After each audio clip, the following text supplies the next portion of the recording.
Good evening. We'd like to call this meeting to order. Adequate notice of this meeting was provided and published in the Asbury Park Press and the Ocean Star on January 7, 2022. Copies of the agenda were provided to the newspaper, posted on public bulletin boards and the Township website. Roll call. Councilman Albanese. Here. Councilwoman Zapsik. Here. Councilwoman DeYoung. Here. Councilwoman Pontorero. Here. Councilman Halloran. Here. Vice President Crate. Here. President Menachino. Here. Thank you. I'd like to stand to salute the flag in a moment of silence, please. I pledge allegiance to the flag of the United States of America and to the republic for which it stands, one nation, under God, indivisible, with liberty and justice for all.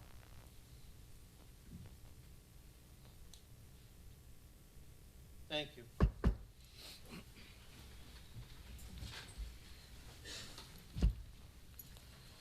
Madam Clerk, can you accept and file the reports, please? Yes, I will. Thank you. I need a motion and a second to approve the minutes from June 28 and July 12. Motion? Second. Roll call.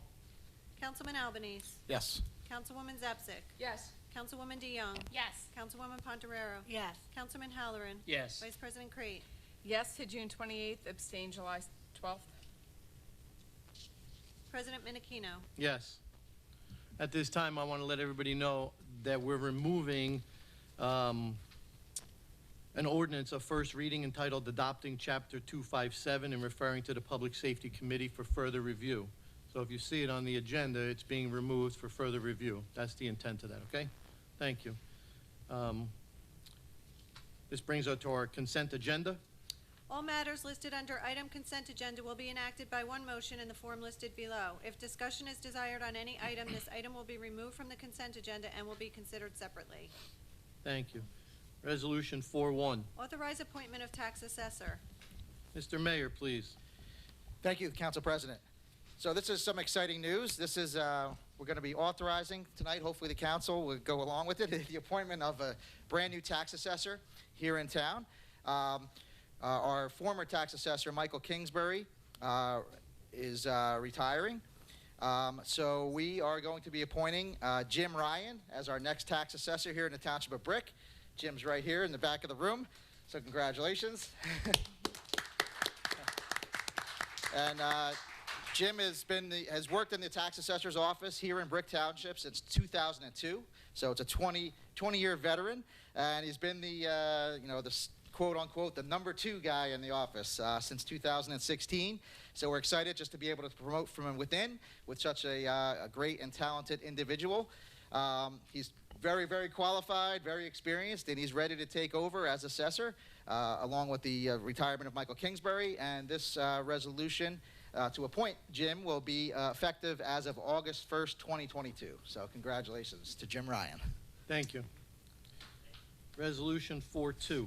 Authorize refunds of police road jobs. Councilman Halloran. Thank you, Council President. This resolution authorizes the refund of a police road job payment. Officers were assigned to the job and paid for their services. Therefore, the balance of the trust account is being returned to Kane Communications for the road job. Thank you. Thank you. Resolution 4-3. Authorize receipt of bids front load dumpster. Councilwoman Zapsik.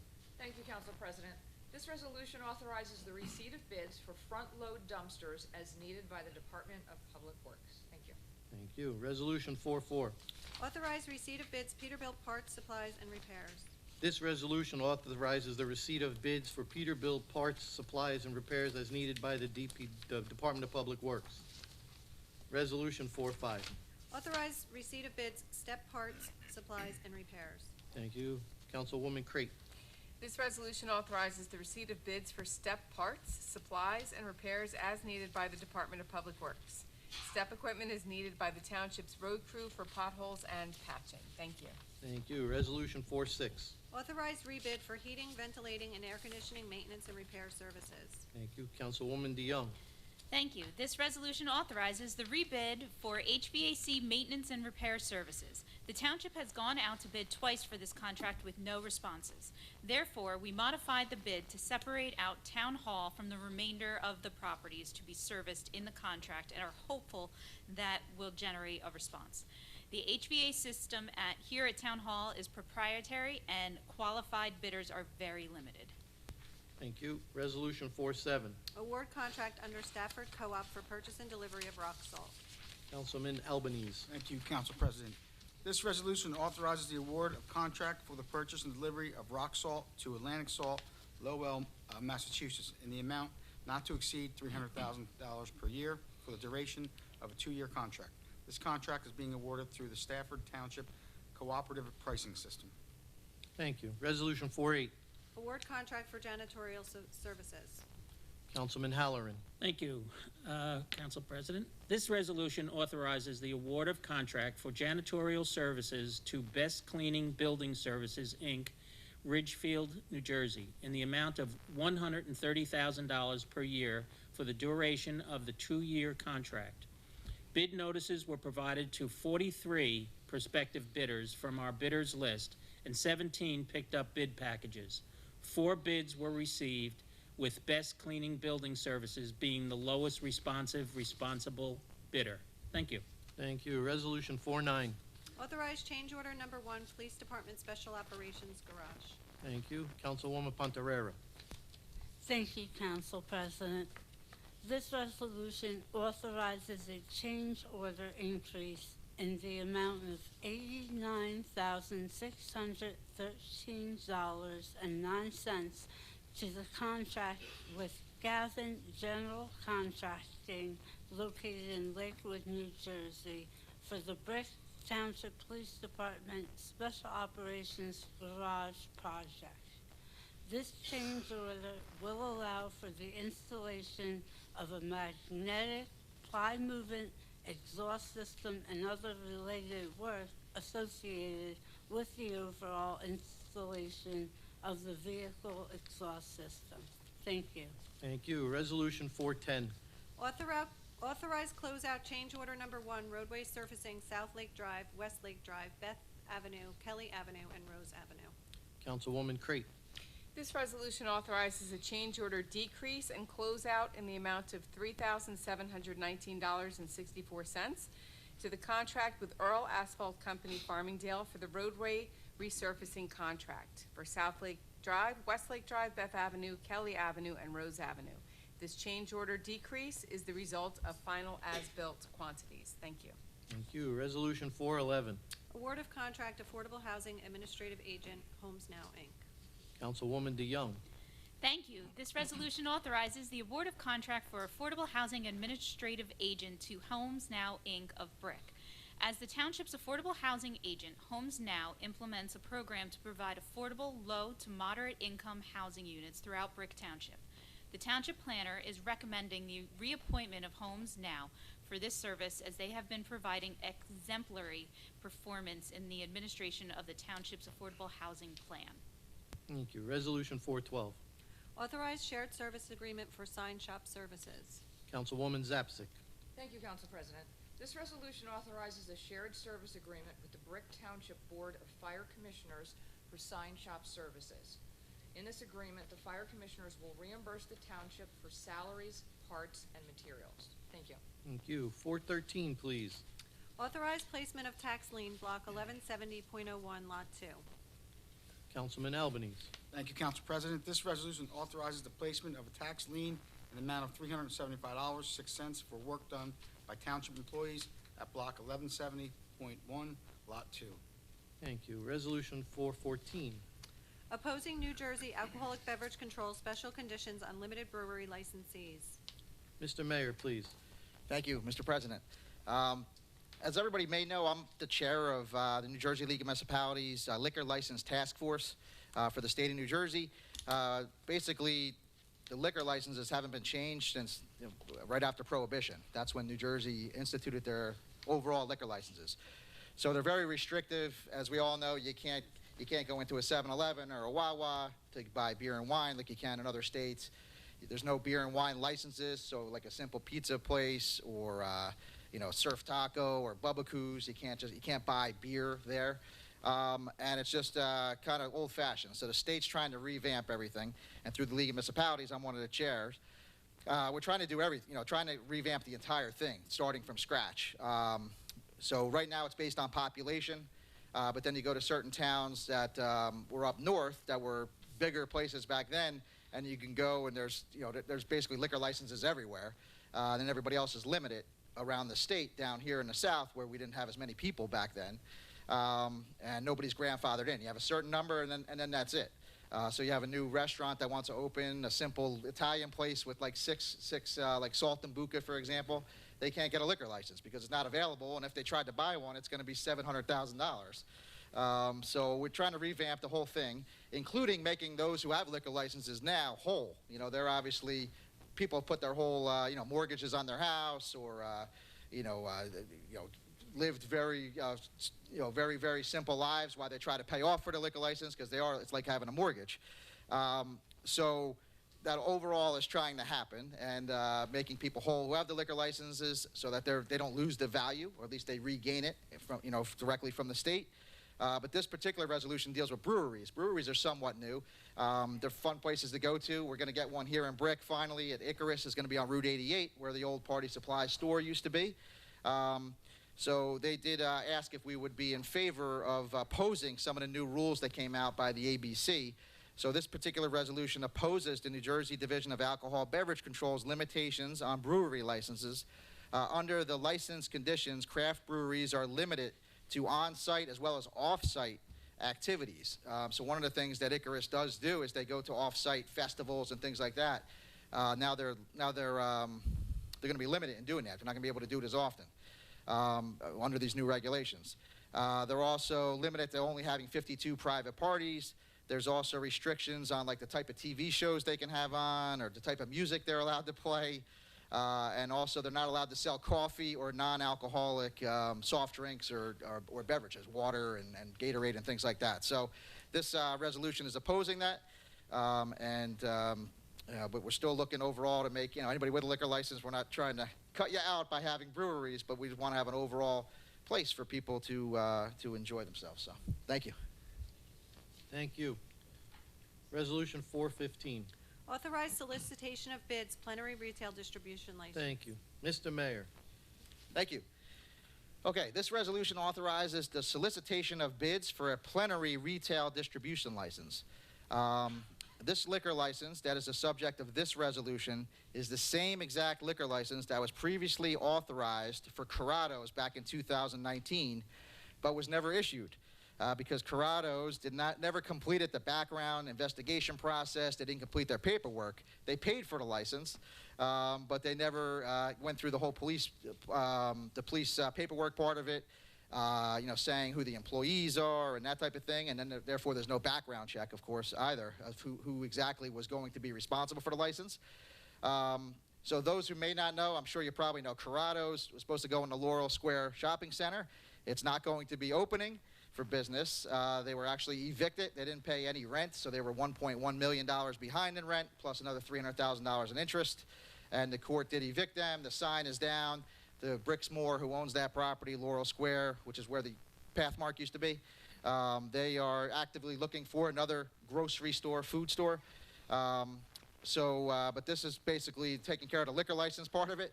So the regulations concerning liquor licenses allow a municipality to rebid a liquor license if the license has not been issued within 6 months after award of a license. The key terms and provisions of the bidding process, including the location restrictions and the amount of the minimum bid, are the same as the 2019 resolution.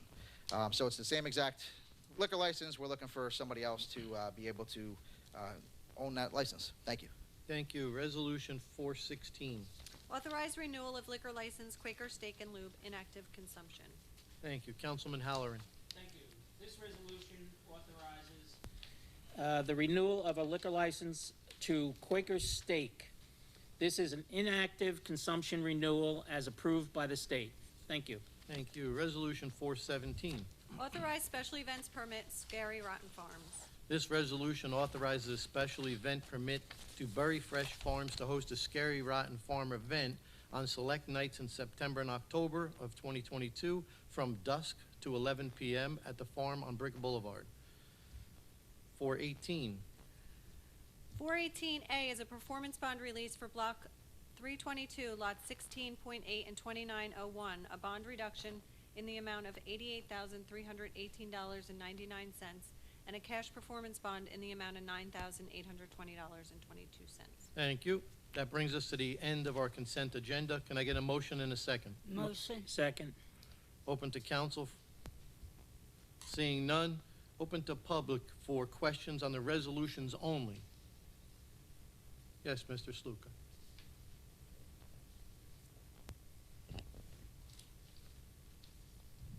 John Sluka, 950 Sylvia Court. Just one quick question. I'm not sure how this works. Number one says somebody retired and somebody got appointed. How do we handle the pensions? Does a pension become permanent, or does it keep rising every year? How does it work, like the regular businesses, where it stays the same? So the state pension is your 3 highest years of pay is what it's based on. And then that's the amount they get every year from then on. It doesn't go up every year? Not after you retire, no. Not after you That's retire. it, that's what you get, yeah. What? No. I got 3 answers at the same time. I didn't hear any I'm of them. sorry. Exactly what I just said. You get your pension's based on your highest 3 Yeah. years. Doesn't have to be your last 3 years. Best Your 3 highest. out of And whatever. that's it. That's And then until you don't change it after that. It stays the same. Correct. Yeah. Oh, okay. Thank you. Yes, Ms. Cole.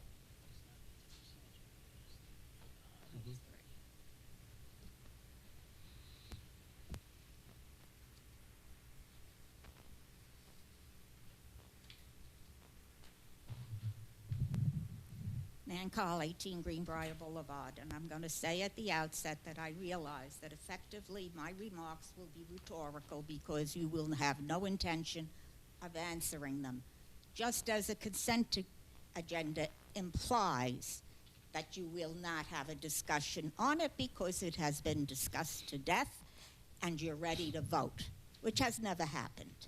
So I have a problem with 4.1 through 4.16. And Mr. Sluka made a point of we the people who actually do pay these pensions. Yes, the employee, and I'd like to know what the term for the employee is. Is the employee an employee of the township or a public servant of the people of the township? And all of these should have been discussed, if not tonight in depth, long before tonight. So you've mentioned about the pension. There's really very little information on what the police road job you said came. That's not much of a discussion. What was the situation in detail about the front load dumpsters? What is the variance in the bids and who bid, and do we, the people, have some input on? Maybe there's somebody there that is an extremely worthy applicant or somebody who is definitely not a good player. The same goes for Peterbilt's parts, step parts, supplies, and repairs, the heating, ventilation, and air conditioning. We pay the bills, but you don't tell us anything. That's known as taxation without representation. Same for number 7, the salt. Might need even more discussion on the salt. The janitorial services. The special operations garage. Don't you think you should tell us more about what that means, what it is, what's going to happen? Apparently not. The roadway resurfacing, same. The Homes Now Inc., I definitely applaud continuing because I've been familiar with that for more than 21 years, which is my lifetime here in Brick. Sign shop, too. The tax lien, I'd like a lot more information. What I got out of it, it was something like $372 that you're assessing a lien. Maybe it's a person in need that needs some special help, maybe from an agency on the aged or something. And for that, you're doing this. However, for Corrado, what are you doing? Nothing. You're not even looking to recoup monies that we, the people, have lost. And now, the licenses for alcoholic beverages, I will lump it under. It was either 1939 or 40 that my grandfather, who had returned from serving in World War I, then worked for the Pennsylvania Railroad, and technically what became the New York City transportation rail line was what he was employed by. But the paycheck that I saw said Pennsylvania Railroad, and I did a lot of research to find out that that's what it originally was. I knew my other grandfather drove the shuttle from Franklin Avenue to Prospect Park. My mother used to walk us up to Prospect Park and look over, so we could wave hello to Grandpa, and he waved to Mom. She was the only one who could see him. He used his pension to buy a neighborhood bar and grill. Now, the statute in New York in New York City has always been different than anything you have here. A bar and grill meant you had to serve food. So generally it meant a restaurant, and indeed, in my time there were booths, and it meant that children could go in there without the cops coming and harassing the owner. And I was in there from the minute I was from the minute I was baptized, because Grandpa wouldn't want to go a day that he did not see his little Catherine, and that's who he considered me to be. His daughter never lived more than 12 hours. So that's the top of the line, and that was the most expensive license, but it's nothing compared to what you charge here. Then there was a tavern. Tavern was basically what you would call the beer and wine. Rudy Giuliani's father had a tavern a couple of blocks away from my dad's bar and grill on Nostrand Avenue. And there was one in between where there would be alcoholic beverages available without necessarily a full complement of a restaurant. But you've told us very little, and you've told, the mayor has informed us that he, in essence, is the head of the League of Municipalities on this. Well, don't you think it would have been nice if you would have had a big conversation with the people so that you could ascertain, Mayor, when you go, what you should be advocating for that we might want and need? It has been a real problem to me, and I'm not a drinking person, I'll tell you that. I spent my life in a bar, and I drank Coca-Cola, even when my dad was the bartender. And I'd ask him, please, even though my state was paying for it, and thank you when he gave it to me. And he once said, why are you thanking me? I said, because that's how my dad raised me. That you serve me, and no matter who's paying for it. You have told us nothing that we the people deserve to know. If you read the complete statute and method on a consent agenda, you have not fulfilled it in any way, shape, or form, and you certainly are not being transparent, as Loretta Weinberg was so proud of her Open Meetings Act. Thank you. Anybody else from public? Yes, sir. You have questions on the resolutions? Thank you.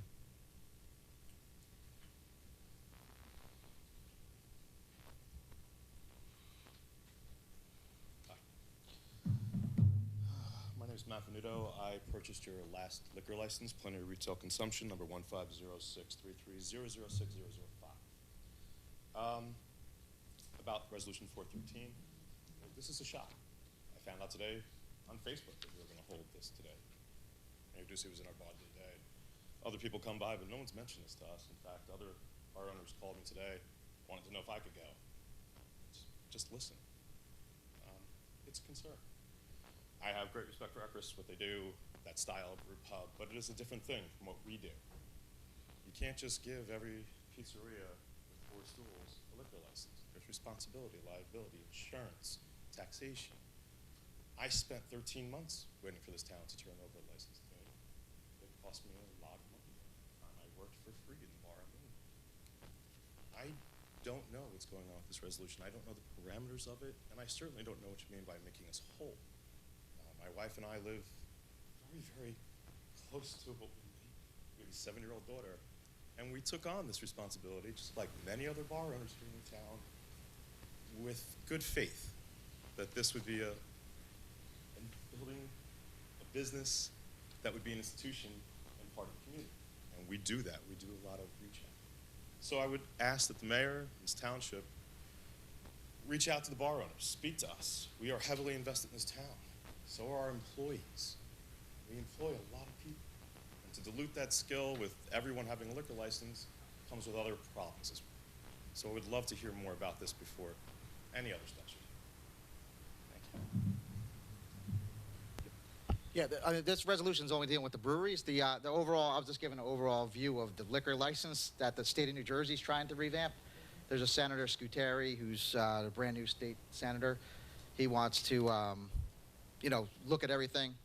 But by making you whole, basically what that is, depending on who you talk to, is basically buying back your liquor license by way of, like, you know, if somebody paid $500,000, they would get $500,000 back, or close to it, depending on profits and things like that, is what other people want to do. That's what I mean. It's a huge, huge undertaking that's way bigger than this. This is just a resolution concerning breweries and You're concerned the restrictions. about Brew Pub only having 52 events a year. It's what they do.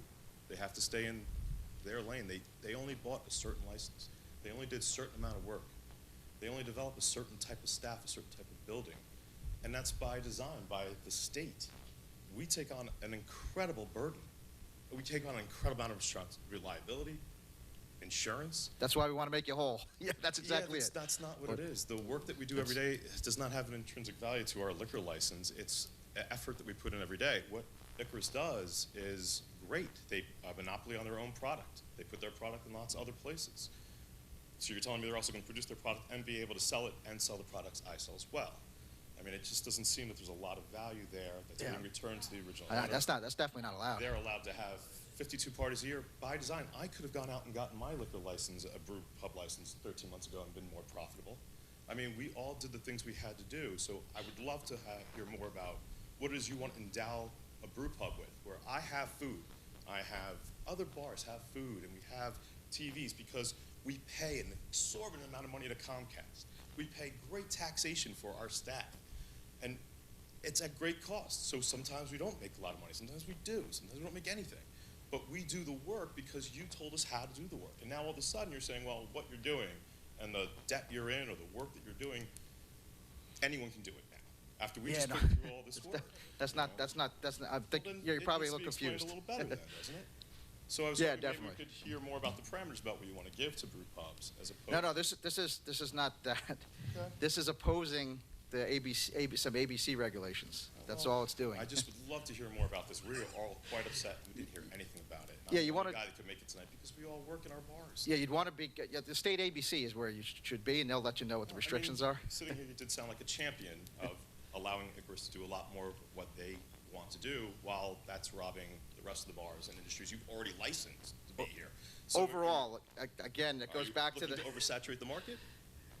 We are looking to change the way New Jersey does their liquor licenses. Yes, the state. I'm not talking about the council. I'm talking about the state, the League of Municipalities, the state senators. But you're there's a whole. You're starting. You're no. Okay, you're asking. I'm sorry. I probably convoluted the two things. Okay.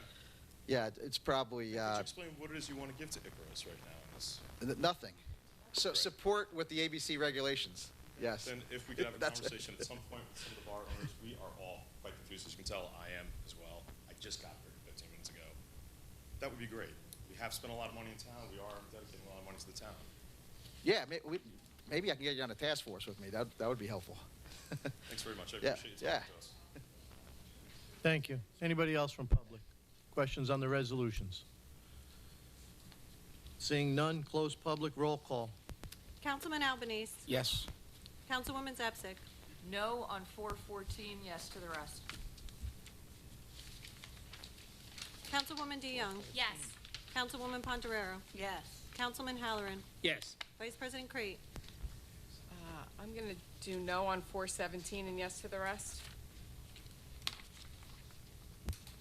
President Menachino. Yes. This brings us to our computer bill resolution. Be it resolved by the Township Council of the Township of Brick that the following bills be paid and that the mayor and clerk be and are hereby authorized to draw orders on the treasurer for the amounts of the same. Computer bill resolution in the amount of $1,258,614.29. Okay, and a motion and a second. Motion. Second. Open to council. Seeing none. Open to public for questions on the bill resolutions only. Seeing none. Close public. Roll call. Councilman Albanese. Yes. Councilwoman Zepsic. Yes. Councilwoman DeYoung. Yes. Councilwoman Pontoriero. Yes. Councilman Halloran. Yes. Vice President Crate. Yes. President Menachino. Abstain. Teamsters. Yes to the rest. This brings us to our manual bill resolution. Be it resolved by the Township Council of the Township of Brick that the following bills be paid and that the mayor and clerk be and are hereby authorized to draw orders on the treasurer for the amounts of the same. Manual bill resolution in the amount of $1,961,354.05. Thank you. Can I get a motion and a second? Motion. Second. Open to council. Close council. Open to public for questions on the manual bill resolution. Seeing none. Close public. Roll call. Councilman Albanese. Yes. Councilwoman Zepsic. Yes. Councilwoman DeYoung. Yes. Councilwoman Pontoriero. Yes. Councilman Halloran. Yes. Vice President Crate. Yes. President Menachino. Yes. Thank you. So 5-1 was the one I told early in the meeting that we took off the agenda. So we're going to go to 6-1, ordinance on second reading.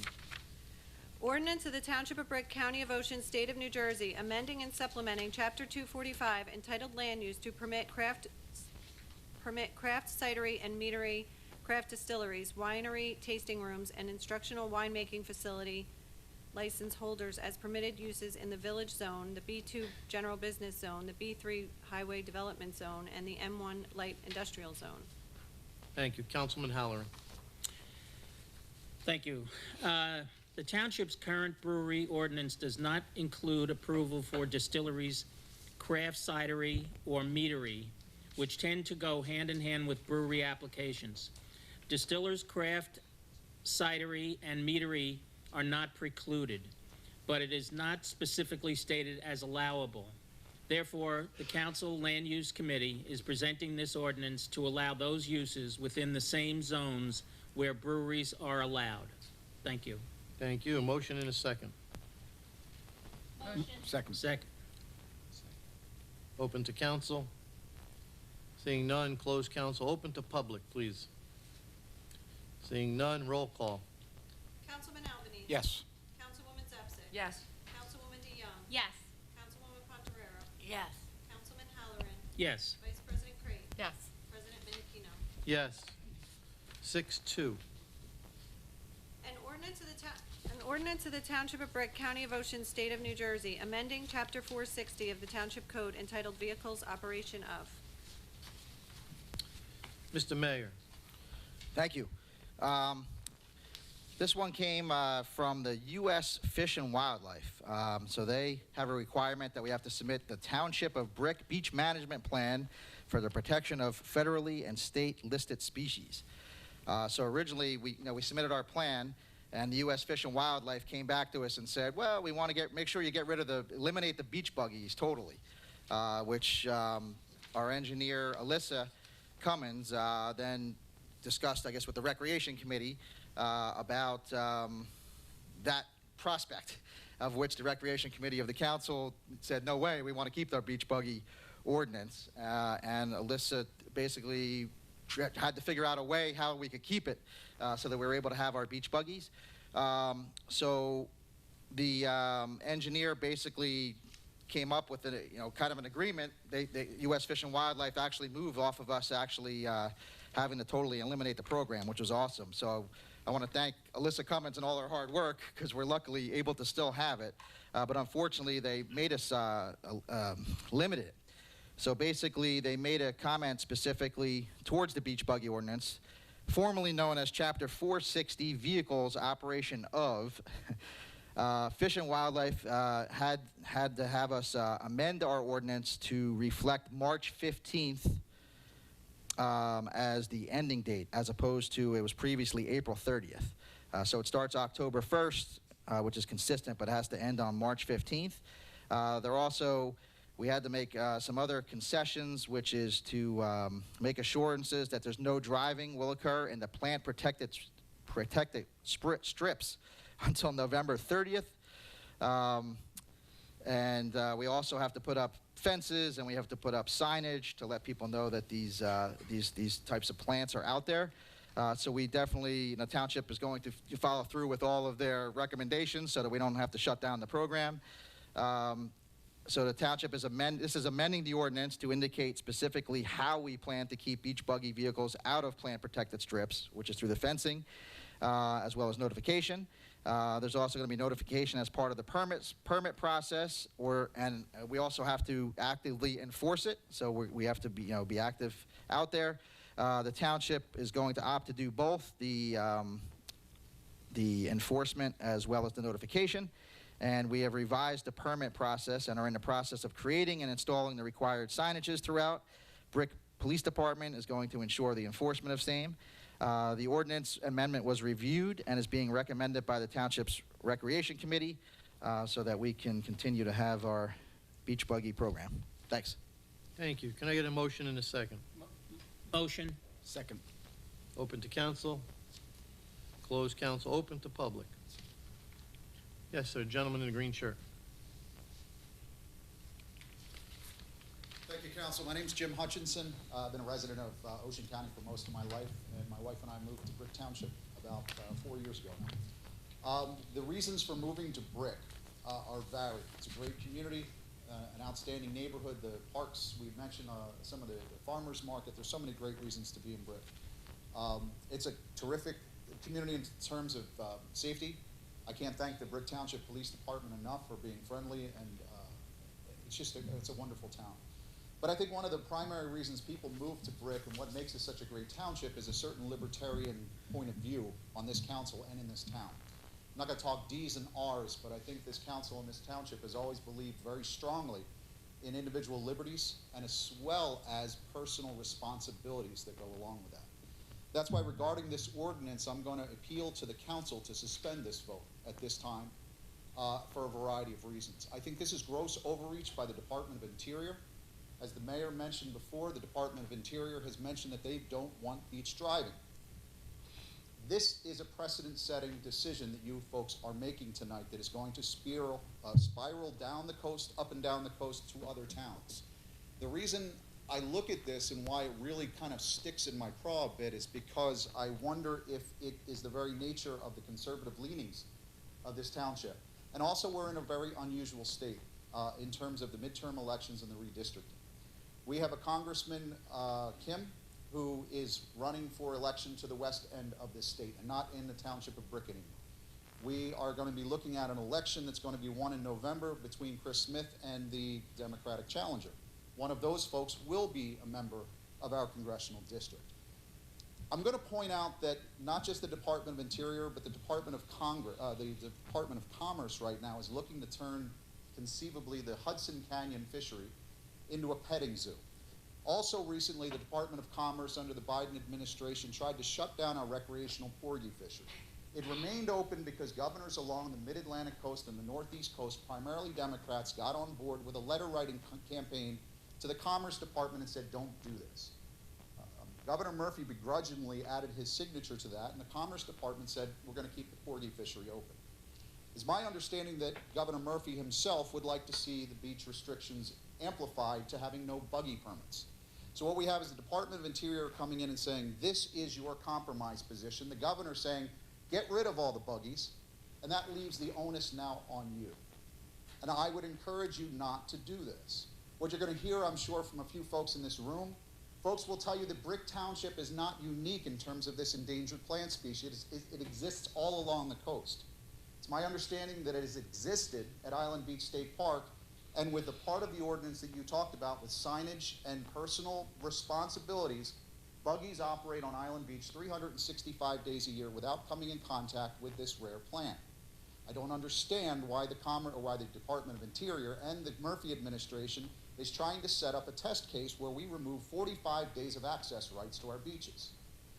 I think you all support this beach buggy program, and I would like you to really reconsider this. Governor Murphy has not been a friend of the recreational fishing community. He has not appointed certain council and commission appointments. He has not been transparent. And I would remind you of the home rule decision. Ocean City is in a fight to make sure that those cables from those offshore wind farms don't come aboard in Ocean City. So Mr. Sweeney, Mr. Berzicelli, I believe, lost their election in November because they dismantled home rule, took away the municipal opportunity to challenge the state government on egregious overreach. And I believe that's what the Murphy administration is doing here. The only thing that I could conceivably come up with in looking at this and saying, why are you pointing out Brick Township, libertarian leanings, a conservative town, with a lapse of congressional oversight at this point? Does Governor Murphy see this opportunity to take us off the beaches for 45 days? Does he see that as trickling down into the other towns that are bothering him? Does he see that into Ocean City? And what happens at Island Beach State Park, which is where those cables from those offshore winds are planned to go? There are a lot of fishermen in this room that will not allow Island Beach to be desecrated because of this offshore wind. I'm wondering if he gets 45 days out of Brick Township, that it's sooner or later going to be 60 days, at which point he can do what he wants with Island Beach State Park. I would appeal to you to reconsider this. If there's no time frame on this, consider the signage. Take the 45 days off. Go back to the Department of Interior. Maybe even wait until after the midterm elections when we have some congressional assistance, and go back to the Department of Interior and say, no way. We're going to protect those plants. We're going to trust these folks that are in this room, personal responsibility, to drive responsibly, as we've always done along the beaches, to honor those plants that are up on the dunes where we don't drive anyway. I'm a permit holder. We use the sand. At what point is a weed going to pop up along an egress back and forth to the beach where they're going to shut that down in the summertime? I would appeal to the council to reconsider taking a vote on this right now until we get better information and send it back to the Department of Interior with the signage, but not the 45-day closure. Thank you. Thank you, sir.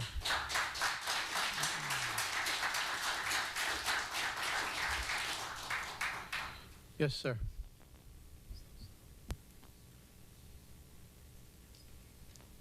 Good evening. You folks don't know me, but several of the What is your name, My sir? name is Al Dulce, and several of the sportsmen and women here do know me. I've had the honor to chair the Central Jersey Wounded Warrior Program. We've been working with our warriors since 2007. It is a big deal getting these soldiers out and doing things. Many of them suffer from PTSD. It's an insidious disease. We have lost 2 Marines in this area in the recent years. One of them was the son of the head of the waterfowlers, and one of them was Rory Hamill in Lakehurst. Both of them succumbed to their PTSD.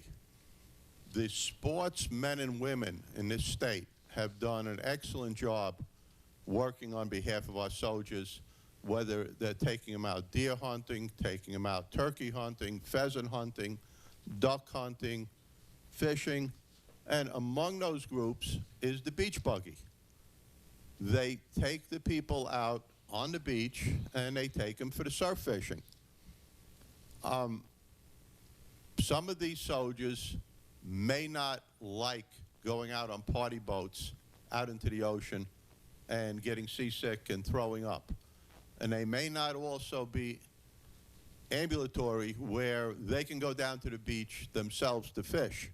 But the beach buggy people can take them right out to the shore, set them up with a chair, set them up with somebody. If they're not capable of casting it out for them and letting them fight the fish when they hook it and reel it in. Right? It's a great service that's provided, and it would be a shame to see this aspect lost to our vets. That's number one. Number two, I brought one of my wounded warriors with me who has firsthand knowledge of what these radical environmentalists do, and I'd like him to come up next and put some light on this stupidity that we get from the Department of the Interior and these other government agencies and the EPA, which is totally false. And that gentleman hit it exactly right. These plants are on the dunes. Our beach buggy people don't ride up and down the dunes. They ride up and down the beach. and it's ridiculous that they try and make an issue of this. I thank you for your consideration. Thank you. And I remind everybody, this is a public meeting. There'll be one person at a time at the podium, okay? Thank you. We have to make sure everybody gets recognized. Thank you. I need your name, sir. My name's David Coles. I'm one of his warriors myself. Actually come from the Pismo Beach area of California, and that's why Al asked me to come and speak.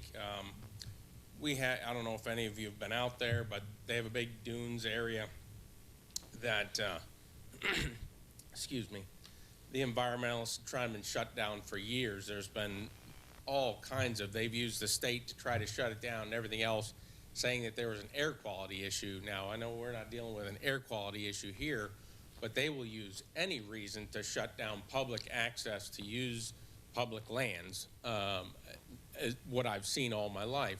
And so they used air quality, and it took probably 20-something years and the COVID virus to stop them, because during the COVID virus, no one was allowed to go out on the beach, and they checked the air quality during the COVID virus and saw that there was absolutely no change.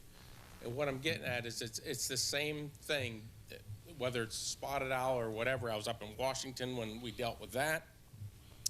All I'm saying is, like the first gentleman, this is something to really think about for the public, because most people don't get to speak to you, and most people don't have any power other than maybe getting to one of these meetings, is to think really hard about the public in this situation, because it is their land.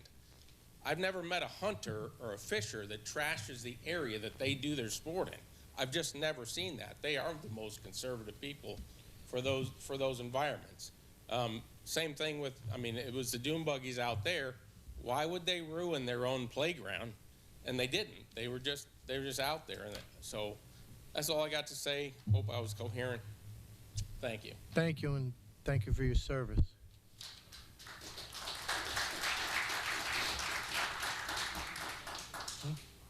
The gentleman in the red shirt. Thank you.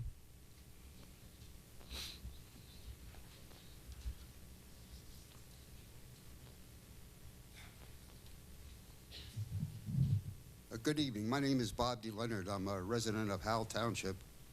I'm a former president of the New Jersey Beach Buggy Association, as well as former executive director of United Mobile Sports Fishermen. I haven't been in this room since EPCO, and you did such a great job on that, I didn't have to speak that day. Let me give you a little bit of background. Maybe,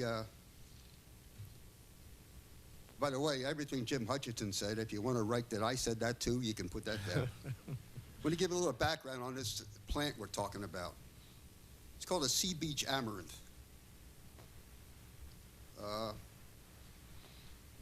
The comments you got from Fish and Wildlife may not be all that accurate. The sea beach amaranth was declared extinct in 1913.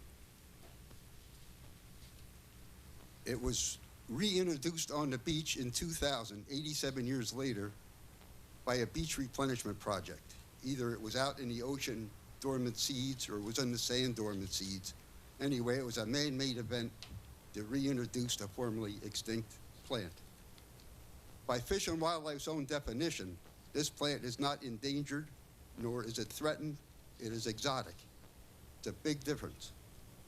They're making you think it's an endangered plant in order to get what they want here.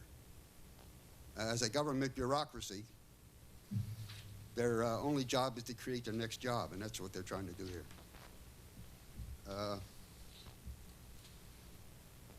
If you eliminate beach buggies, which I don't think you're going to do anyway, the next thing they're going to say is you can't rake those beaches in the mornings like you do for the beachgoers, because same reason.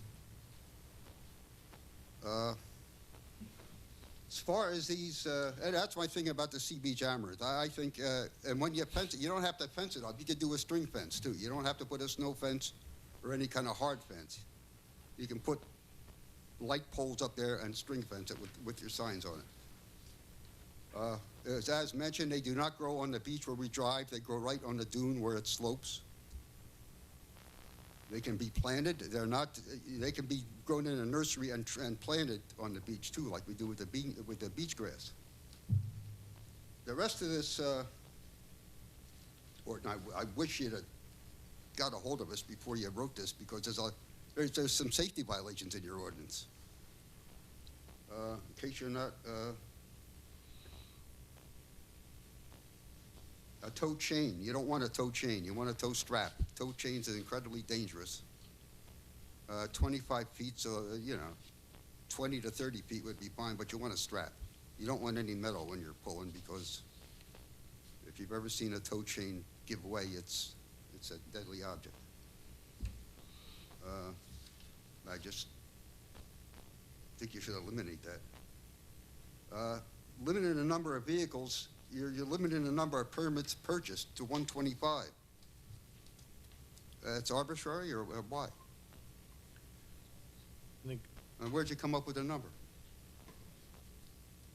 It's always been, I think it's 120.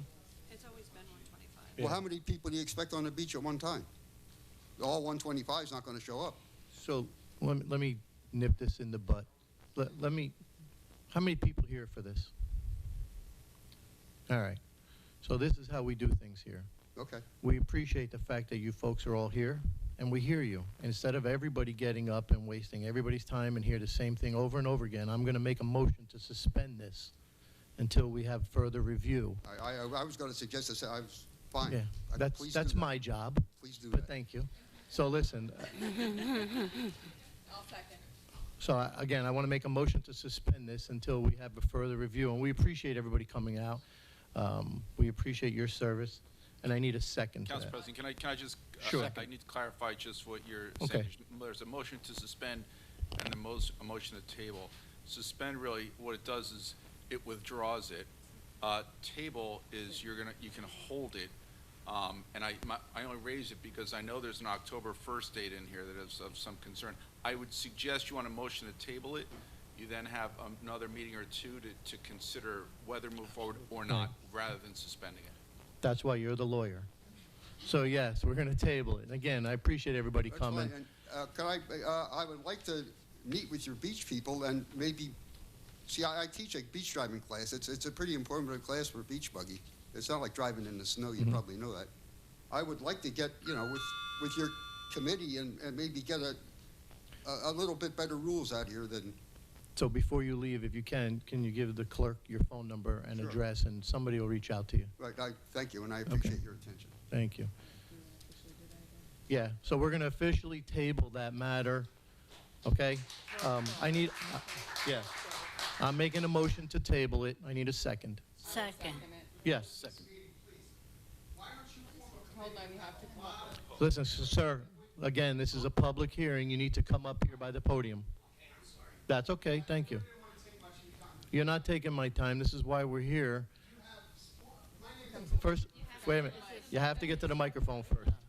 Because this is, so you know, this is recorded, and we want to make sure we capture everything. My name is Bill Cooper. I was past president. I'm going to give you just a little information, and I will be brief. Before you make a vote on this, I would recommend you put a committee together of sportsmen that meet with you guys to discuss this. There's a lot of issues here. I'm past president, Ocean County Federation, past regional president, state federation, past state president. I have done many things. Mr. Hutchins is very informational and informative. I can't even talk today.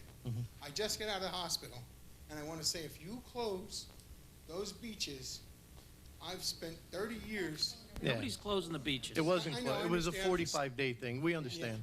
Okay. But I'm just saying, for 30 years I've spent teaching children how to hunt and fish, and then I will be restricted. So I would like you to put a committee together, including the handicapped. I've worked with Al many times. I would recommend you put Al on that committee, Mr. Hutchinson, somebody from the beach buggies, and maybe myself. And we can meet with you guys and discuss the options.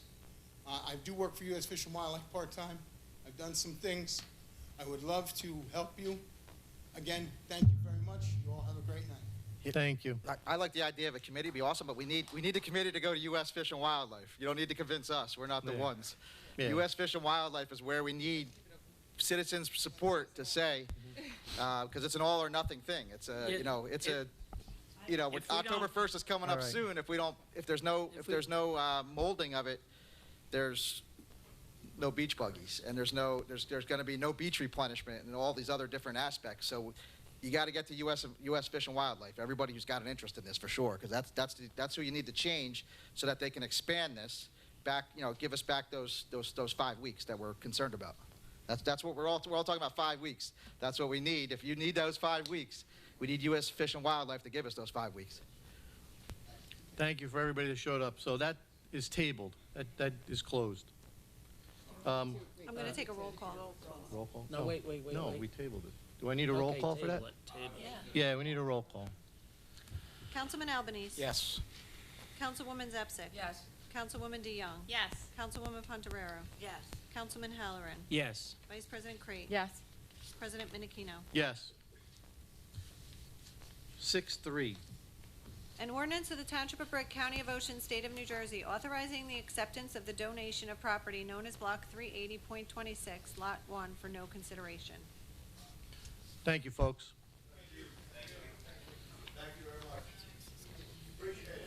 They don't want to hear my description? No. I don't care. That's sad. Councilwoman DeYoung. Thank you.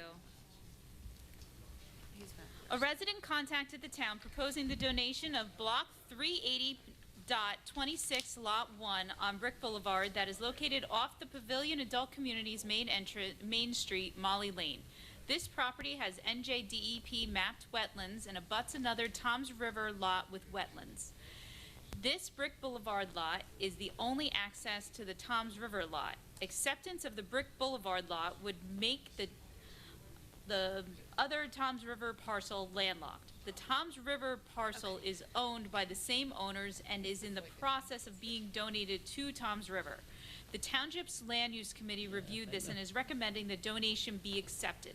The committee considers this a donation a win-win. This property is on the Township's proposed preservation list. Thank you. Can I get a motion in a second? Motion. Second. Open to council. Seeing none, close council. Open to public. Seeing none, roll call. Councilman Albanese. Yes. Councilwoman Zepsic. Yes. Councilwoman DeYoung. Yes. Councilwoman Pontorero. Yes. Councilman Halloran. Yes. Vice President Crate. Yes. President Minikino. Yes. 6-4, please. An ordinance of the Township of Brick, County of Ocean, State of New Jersey, authorizing the acceptance of the donation of property known as Block 907, Lot 1, for no consideration. Councilman Albanese. Thank you, Council President. The Township's Land Use Committee is recommending acceptance of Block 907, Lot 1 to the Township. This is wetlands and would help with the Township's community rating system. This island property also has potential as an ideal spot for wetland restoration. Thank you. Motion in a second. Motion. Second. Open to council. Seeing none, close council. Open to public. Yes, Ms. Cole.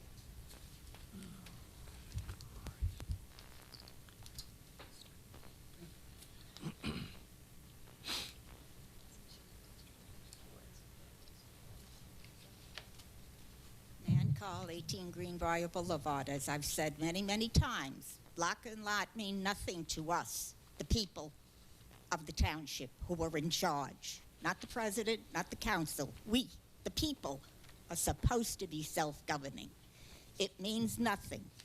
The previous one, you said it was Molly Lane, so now I know where that is. I have no idea where this wetland is. In fact, I don't have a clear understanding of wetland, what it means, and why you're doing whatever you're doing with this, since you haven't really read the ordinance. So I would beg you, please, every time you put a block and lot, put an address. Sometimes maybe just put the address. And you are not doing us the service you should. Thank you. Anybody else, please? Seeing none, roll call. Councilman Albanese. Yes. Councilwoman Zepsic. Yes. Councilwoman DeYoung. Yes. Councilwoman Pontorero. Councilman Halloran. Yes. Vice President Crate. Yes. President Minikino. Yes. Thank you. This brings us to public comments. Please note that each person addressing the council during any section of the meeting during which public comment is permitted shall limit his or her remarks to 5 minutes pursuant to Brick Township Administrative Code, Section 2-33B. Thank you. Anybody from public? Mr. Sluka. Let Mr. Sluka go first. Thank you. Thank you.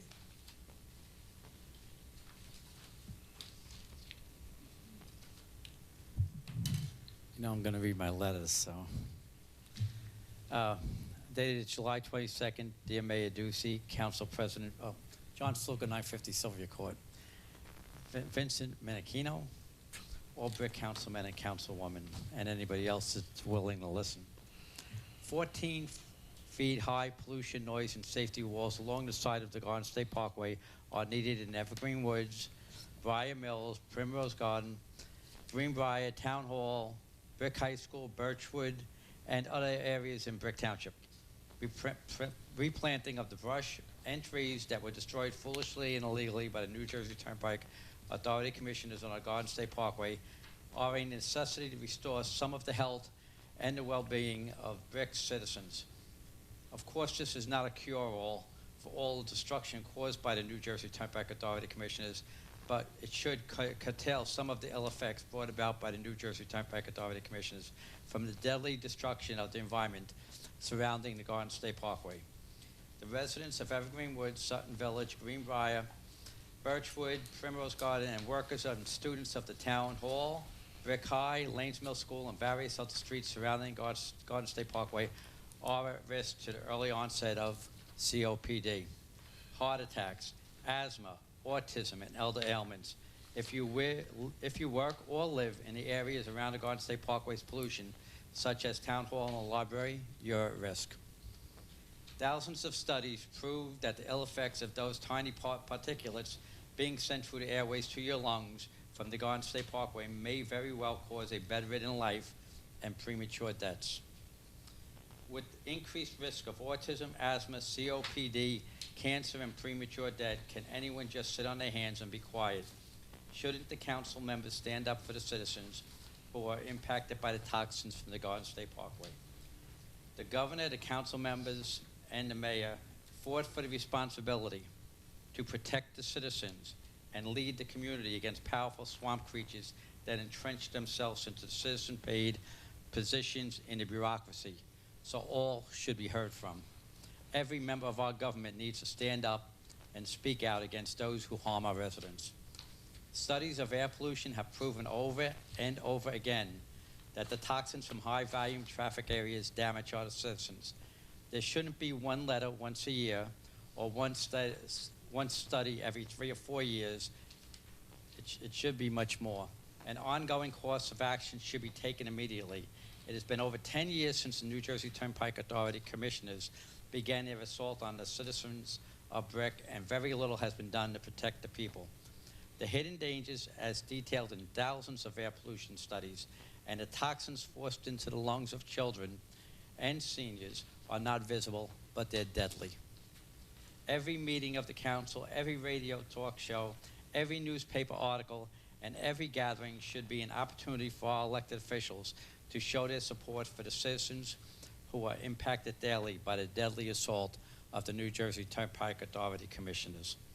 The council and the mayor and every citizen-funded position should speak out daily to protect our citizens. Various lawsuits should be filed, and a call to action needs to be addressed by our government officials. Thank you for your time. I yield back 1 minute and 25 seconds. Thank you, Mr. Sluka. Yes, sir. Good evening, folks. My name is Anthony Natali. So my name is Anthony Natali. I don't want the gong to come out.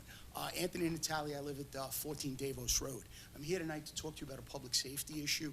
I think this can be remedied with a traffic ordinance limiting parking on one side of Davos Road. So let me explain. During Summerfest events at the bar, if a resident of the block decides to have a large party, the block is contoured in a very unusual fashion, similar to like a figure 8 in the middle of the block. It narrows out. So police, well, not police, more along the lines of fire and EMS apparatus can't get past the center of the block. So if somebody at the end of the block, and it is a dead end, has a heart attack, EMS is pulling the stretcher out and running that stretcher down the end of the block. The only hydrant on my block is on the other side of the bottleneck. We had a brush fire there the other night, and fire apparatus couldn't get past this. So what I would suggest is having an engineering study done to maybe evaluate the contours that are narrow, limit parking to one side, maybe the entire block. I've gotten nowhere talking to everybody so far. Traffic folks, nothing. So they said you should come to a town council meeting. So that's why I'm here. So folks, where do you think we need to go from here? May I have What was the name of floor your for street just name a again? second? 14 Davos Road. Davos. Princeton Avenue, where the Windmill Yes. Tavern is. Okay, I didn't hear the road. Yeah, That's sorry all about I that. wanted to know. Okay. Yeah, so we just have to put, you didn't have to come here, you could just sent an email or called, but, yeah, it'll be a request that goes to traffic safety and engineering. So we'll give them the name of the street, they go out, they do a study, they measure things. So it's all police and engineering that make that decision. And then if they recommend it, then it comes back here to the council, but it goes to professionals first. Oh, yeah, no, Yeah. and that's exactly the way it should be done. I just didn't know the process, and thank you for taking Yeah, the time sorry to you're sitting listen to here. me. Yeah, like I said, I sent a couple of emails. I didn't know which way to go. I didn't get a lot of response. Oh. So, yeah, I'd definitely like to get our arms around this before Who'd this you goes send the bad. emails to? You go online and you can actually pick traffic management. I've sent letters. I've contacted the fire bureau. I really didn't get a response. And then, I had them out over the weekend because it was really a circus on the block. And you couldn't get a Mini Cooper down the block. So I said, what are we doing? They said, we can't enforce anything because there's no ordinances on the block. We can't write tickets. Not that you want to see them write tickets. You just want to alleviate the problem. Yeah, it comes from them though. Yeah, so we'll get it to police. Outstanding. No I problem. appreciate that. Councilwoman Pontorero, I want to thank you for supporting Bill 1697. Thank you. God bless you. Have a great night. We're happy to have you at the council meeting, too. Ms. Cole.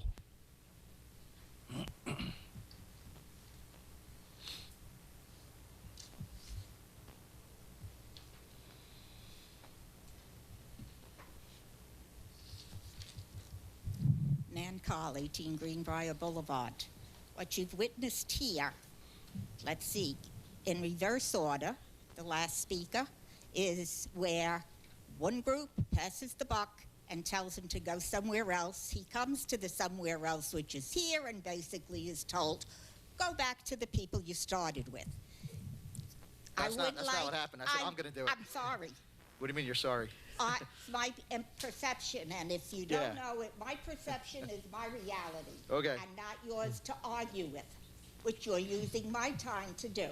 You have much more Sounds than good. my 5 minutes to speak. Okay. So, because of that, I would like the next meeting, every single person here to be prepared to tell all of us, the people in television land too, what are your job responsibilities? Did you get a handbook or manual that told you? Did you have it before you ran for election that you knew what you were running for? Because I don't think, it seems that once again, Councilwoman DeYoung thinks this is very funny. Is that respectful of the people who come here, including this old lady? And of course, this is all rhetorical because you're not going to do anything. There is on the council, I believe, a council person to whom I gave, when that person first started their time on the council, a copy of Robert's Rules of Order in brief, newly revised. Now I believe there's another edition, but Barnes & Noble doesn't have it. And I gave a copy of John Stackpole's notes. He's a professional parliamentarian who was with the National Association of Active and Retired Federal Employees. I met him several times. I took his seminar a couple of times and got the notes from him. And it says, first of all, the chair should say nothing. Second of all, what is the job of the attorney? One of the things that was pointed out by John is that to table it is to make it go away. If you postpone it, C9 day, where you tell a specific date, and you'll hear that if you ever watch congressional meetings, particularly at the end of the term, they'll tell you that they're adjourned sine die. No date set for when they're coming back. And when you table it, it only comes off the table if somebody picks it up from the table during that legislative session, which for us is a year. So that's a little bit of a ruse to do that. But most important, we used to have caucus meetings that followed the proper form of governing that was instituted in this country, where you had a time for everybody to present their argument, as it was called. Not a fight, but a statement for or against and why, in depth, and somebody else to come and say, I disagree with it. You would have transparency. That has not happened since Steve Acropolis was in his last year as mayor. After that, nobody had any rules to follow, and you do anything you want. Most of all, you don't listen to us. You can look at the ceiling if you want, but you are not being responsive to the citizenry here, or you would pay more attention and you'd go back to every other week, have a caucus meeting. It may go on for hours, but where everybody gets to have their say. And when they hear something, it may trigger them to change their mind, and then they might have to come back and amend their argument. So you are the worst. Oh, and one last thing I want to mention. Mr. Sluka, the trees. Yes, the trees were destroyed.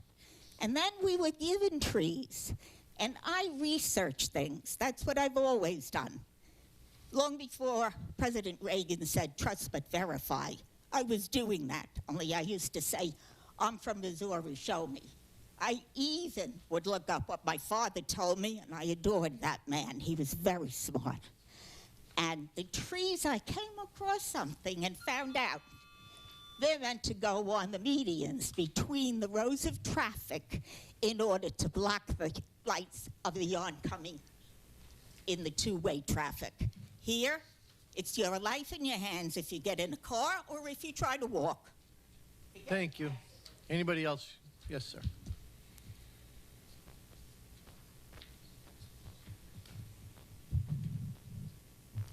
Stephen Brill, Evergreen Woods Park.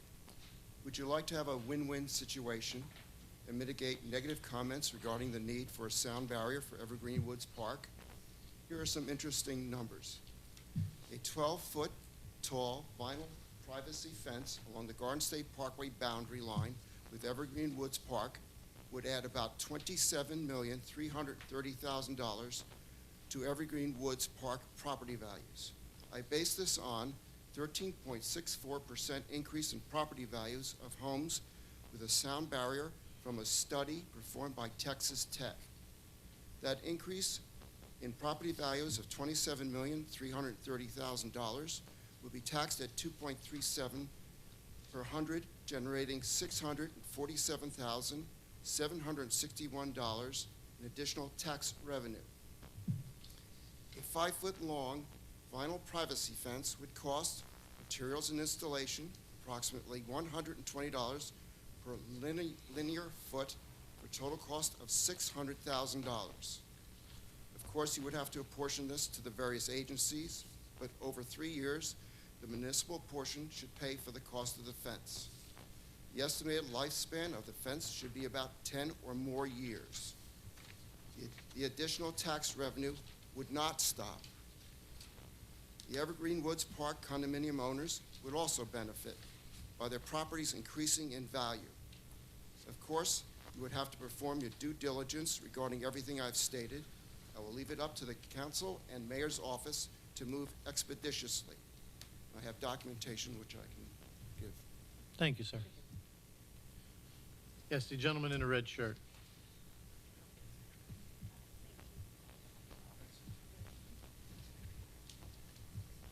My name is Gary Conk. I'm the president of New Jersey Beach Buggy Association currently, and I would just like to offer any assistance to your township in putting up the signages or fencing or whatever you need done.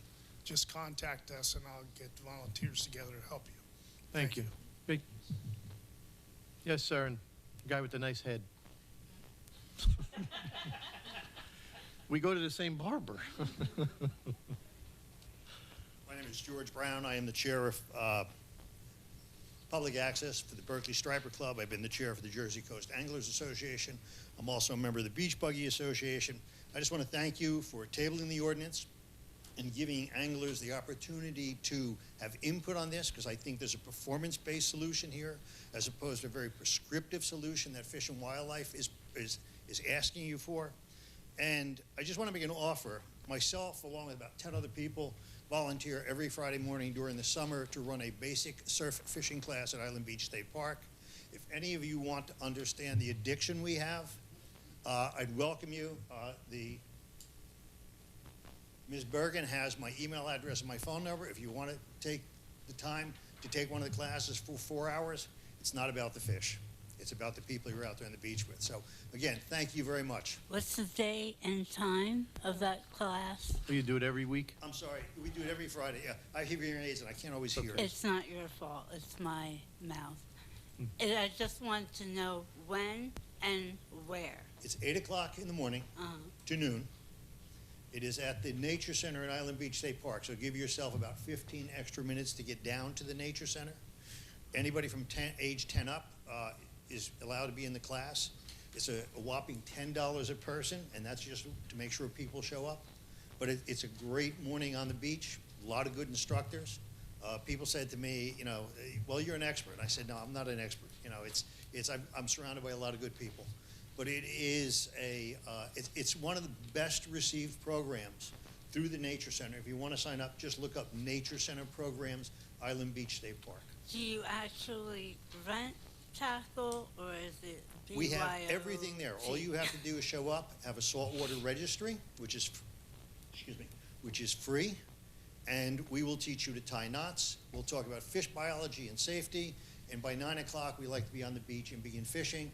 And if it ever improves, we'll be catching more fish this summer. Sometimes you get to go home with fish. Sometimes you just get to enjoy the day. That's why they call it fishing and not catching. Exactly. Right? Have a great night. Thank you, sir. Anybody else from public, please? Yes, sir. No. Yeah. That's because you brought friends with you I haven't been today. here for 3 meetings. Yeah. Vic Finelli, I got my fishing hat on today, not my hunting hat. Just a couple quick comments and one question. I read in one of the news feeds today that the mayor was all upset because somebody wants to make it possible to put housing into strip malls and whatnot without any township approval. Was that correct? Yes, the state says they will if the bill passes, the state will mandate that any strip mall or office park that has a certain percentage of vacancies can become residential units. And you don't like that? Do not like that at all. We don't need more people here. We don't need our, commercial being changed into residential. Yep. And I agree with you. My point being, somebody wants to take control of what's going on in the township away from you. And this beach buggy thing is the same thing. They want to take control of your beach. So I have a couple of rhetorical questions for when you put this back on the agenda and talk about it. And you got to give some notice because a lot of these people don't live in Brick. And my question being, why does Fish and Wildlife want to do away with the beach buggy program? Are they the ones that are responsible for replenishing the beach, or is that Army Corps of Engineers? It's the federal money. That's what basically their hammer over our head is. We're taking it. You're going to have to pay for your own replenishment type of things. Yeah, so that's millions of dollars. And my third one, which we can answer it when you get this back, is: has there been a problem in Brick with beach buggies at all? Any kind of problem at all? Never. Never. So they're trying to fix something that's not broken, and they're trying to use the muscle of, we give you beach replenishment, so you got to do what we say.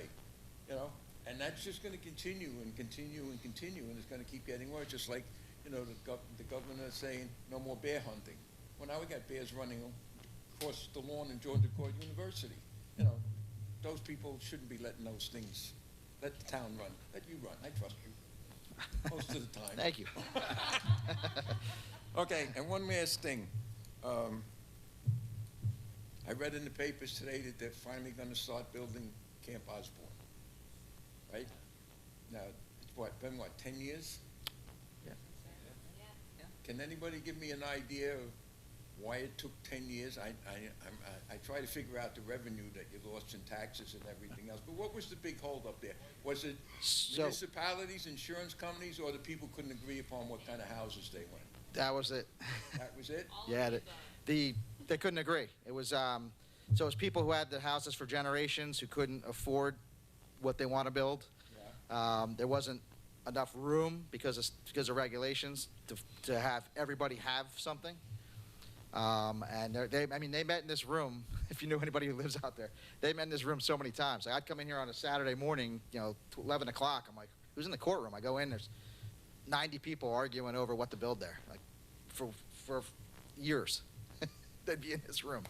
And then, they finally agreed. People got bought out, and all sorts of maneuvers happened. And then they had to go through getting all the state permits and everything. Yep. Okay. It was approved by the town a couple of years ago. I mean, it was, I don't know, 4 or 5 years ago that we had the meeting.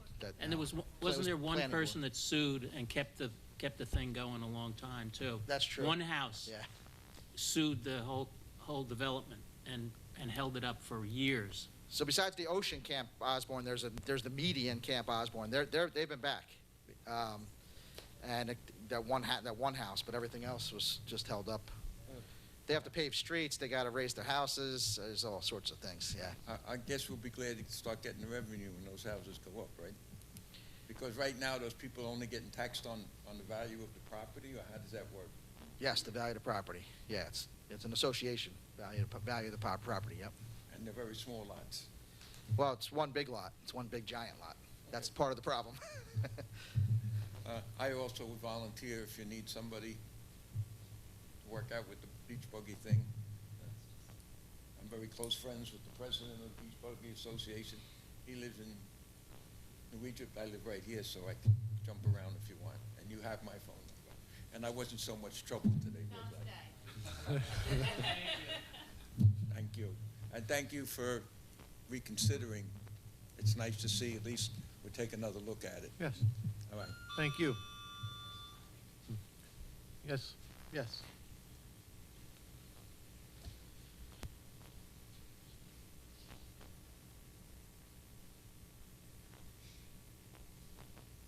Good evening. My name is Paul Harris, past president of the New Jersey Beach Buggy Association. Been a member of the Beach Buggy Association for over 50 years. Been riding Island Beach since I was 6 years old. There is no reason why, when we have a meeting, a committee meeting, that this will not work. The Beach Buggy Association has been in effect since 1954. I've been negotiating with the state every year. We have committee meetings with the officials from the state, and it's worked. And if it worked since 1954, you know that it's going to work here. All we have to do is everybody open their ears and just talk among ourselves, and the right people and the things will happen. And you will be surprised how much success we will have here with the beach buggy operation. Okay, thank you very much. You're very welcome, sir. Anybody else from public? Yes, sir.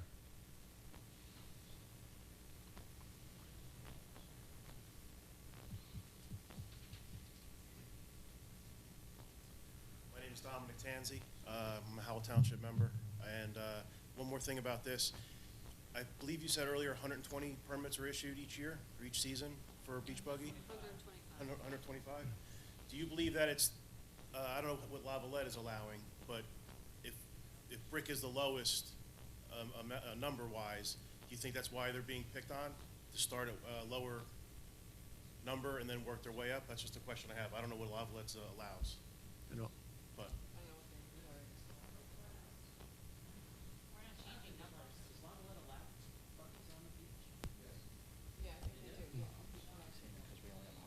that's my question.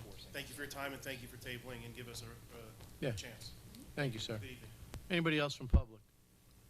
Seeing none, close public. Mrs. Bergen. I just wanted to congratulate Jim, who didn't make it through to the end of the meeting, but I'm very excited for him, and I'm happy that we're going to have a smooth transition, so thank you for supporting that appointment. Mr. Mayor. Thank you. I just wanted to recognize Ron Dancer, who was an assemblyman out west here in Ocean County. He was the mayor of Plumstead for 21 years. He passed over the weekend. He was a great assemblyman to work with. One of the main things I was working with him on was trying to force Verizon to complete having FiOS here in Brick, and he actually introduced legislation and supported it, obviously, that would force any town that partially has FiOS, which we do, that Verizon would have to finish us. And he just never got the support from around the state from other assemblymen, but he introduced the bill, and I was excited to see it, at least be introduced. It never got considered by any committees or anything, unfortunately, but he was big into horse racing and protecting that industry, for the future, because a lot of, it seems like the horse racing was kind of fading away for years, and now it's kind of on its way back, and that's mostly in part to Ron Dancer. So thank you, and it's a shame that he passed, and God bless him. Thank you. Thank you, sir. Mr. Starkey. Thank you. Madam Clerk. Nothing, thank you. Madam Secretary. No, thank you. Councilman Albanese. Nothing tonight. Councilwoman Zapsik. I have nothing tonight, thank you. Councilwoman DeYoung. I have nothing this evening, thank you. Councilwoman Ponterera. Thank you. Just very briefly, I want to thank all of the people who came out tonight to speak about the ordinance. Your opinion and your mindset is important for us. It would be very beneficial, since we're going to have a committee, if you do have concerns or things that you would like raised to our attention, to put that in writing, and you could either drop it off at Town Hall, mail it to Town Hall, or you can email it from our township website.